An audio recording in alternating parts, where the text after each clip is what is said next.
وما أرسلناك إلا رحمة للعالمين.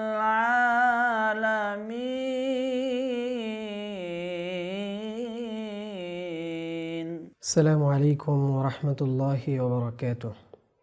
الحمد لله رب العالمين والصلاة والسلام على سيدنا محمد وعلى آله وأصحابه أجمعين أما بعد.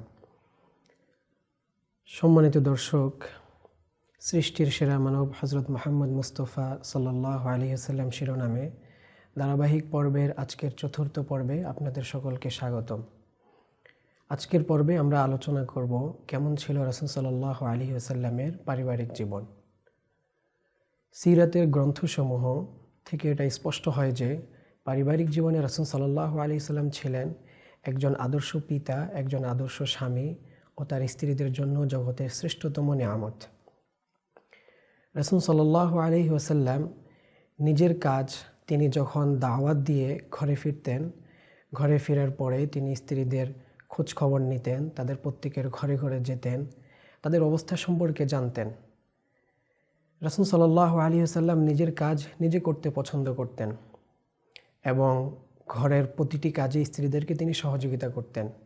এই বিষয়ে হযরত আয়েশা রাদিয়াল্লাহু তাআলা আনহা বলেন যে তিনি তার নিজের জুতা নিজেই সেলাই করতেন এবং একজন পুরুষ স্বাভাবিকভাবে ঘরের মধ্যে যে কাজগুলো করে থাকে তিনি সেগুলো সম্পাদন করতেন। তিনি নিজে খাবার তৈরি করতেন, ওটকে নিজে আহার করাইতেন এবং বকরির দুধ দহন করতেন। প্রত্যেক স্ত্রীকে তাদের কাজে তিনি নিজ থেকে সহযোগিতা করতেন। এগুলো ছিল রাসূল সাল্লাল্লাহু আলাইহি ওয়াসাল্লামের তাদের প্রতি দয়া, মায়া ও ভালোবাসা। রাসূল সাল্লাল্লাহু আলাইহি ওয়াসাল্লাম স্ত্রীদেরকে ঘর পর্যন্ত পৌঁছে দিতেন। একদা হযরত সাফিয়া রাদিয়াল্লাহু তাআলা আনহা রাসূল সাল্লাল্লাহু আলাইহি ওয়াসাল্লামের কাছে এসেছিলেন। তখন তিনি মসজিদে ইতিকাফরত ছিলেন। রাসূল সাল্লাল্লাহু আলাইহি ওয়াসাল্লাম তার সাথে কথা বললেন এবং মসজিদ থেকে বের হয়ে তাকে ঘর পর্যন্ত পৌঁছে দিলেন। রাসূল সাল্লাল্লাহু আলাইহি ওয়াসাল্লাম তার স্ত্রীদের প্রতি খুবই ধৈর্যশীল ছিলেন। তাদের কথায়, তাদের ভরণ পোষণ দেওয়ার ক্ষেত্রে, তাদের চাহিদার ক্ষেত্রে, সর্বক্ষেত্রে তিনি ধৈর্যের পরিচয় দিতেন। যখন তিনি তাদের সাথে কথা বলতেন, তাদের কথাকে মেনে নিতেন। একদা রাসূল সাল্লাল্লাহু আলাইহি ওয়াসাল্লাম চুপ করে বসেছিলেন, কারো সাথে কোনো কথা বলতেছিলেন না, কাউকে তিনি আসতেও দিচ্ছিলেন না। শুধুমাত্র হযরত আবু বকর রাদিয়াল্লাহু তাআলা আনহু ও ওমর রাদিয়াল্লাহু তাআলা আনহু এই দুজনকেই তিনি অনুমতি দিয়েছিলেন। তারা এসে যখন রাসূল সাল্লাল্লাহু আলাইহি ওয়াসাল্লামকে চুপ থাকার কারণ জিজ্ঞেস করেছিলেন, তখন তিনি বললেন যে স্ত্রীগণ তার কাছে প্রয়োজনের চেয়ে, অর্থাৎ তিনি যে পরিমাণ দিতে সক্ষম তার চেয়ে বেশি ভরণ পোষণ চেয়েছেন, এই কারণে তিনি চুপ ছিলেন। পরামর্শের ক্ষেত্রেও রাসূল সাল্লাল্লাহু আলাইহি ওয়াসাল্লাম স্ত্রীদেরকে তিনি খুব গুরুত্ব আরোপ করতেন, তাদের মতামতকে তিনি প্রাধান্য দিতেন।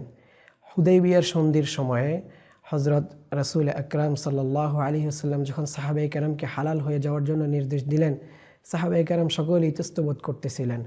ঠিক সেই সময়ে হযরত রাসূল আকরাম সাল্লাল্লাহু আলাইহি ওয়াসাল্লাম উম্মে সালামা রাদিয়াল্লাহু তাআলা আনহার কাছে পরামর্শ চাইলে তিনি তাকে পরামর্শ দিয়েছেন যে আপনি এখান থেকে বের হয়ে নিজেই হালাল হয়ে যান এবং আপনি মাথা মুন্ডন করে ফেলেন।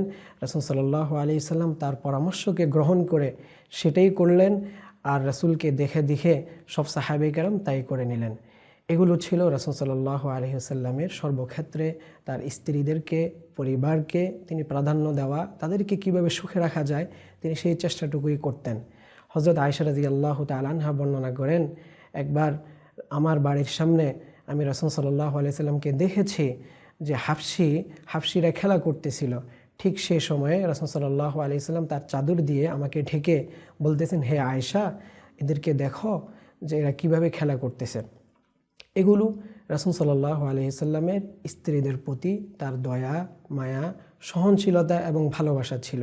এভাবেই রাসূল আকরাম সাল্লাল্লাহু আলাইহি ওয়াসাল্লাম আমাদেরকে শিক্ষা দিয়েছেন কিভাবে আমরা পরিবারের সাথে চলব, একটা পারিবারিক জীবন কিভাবে আমরা অতিবাহিত করব, সাহায্য, সহযোগিতা, সহমর্মিতা, ভালোবাসার মধ্য দিয়ে। আল্লাহ তাআলা আমাদের সকলকে উত্তম আখলাক অর্জন করার তৌফিক দান করেন। সকলকে ভালো থাকবেন, সুস্থ থাকবেন। পরবর্তী পর্বে আবার দেখা হবে ইনশাআল্লাহ। আসসালামু আলাইকুম ওয়া রাহমাতুল্লাহি ওয়া বারাকাতুহু। ميراث الرسل ينادينا فلنحمل للقوم الدينا